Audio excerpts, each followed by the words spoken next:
જો કોઈ વ્યક્તિ 1996 માં 5 વર્ષની હતી, કેટલી 1996 માં 5 વર્ષની હતી, તો તે વ્યક્તિ કયા વર્ષે 25 વર્ષની થશે? તો 1996 માં કેટલા વર્ષની છે?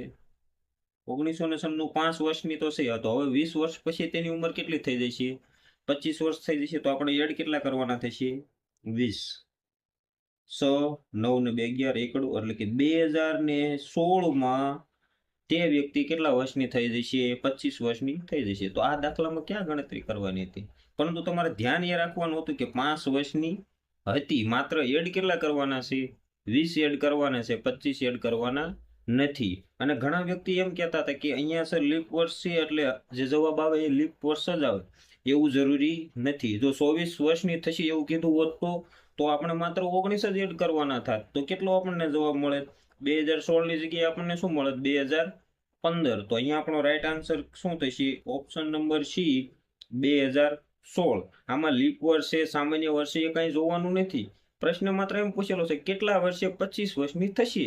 5 વર્ષની થઈ ગઈ છે, 20 વર્ષ પછીથી કેટલા વર્ષની થઈ જશે? 25 વર્ષની થઈ જશે. તો અહીંયા આપણો રાઈટ આન્સર શું થશે? Option number C, 2016.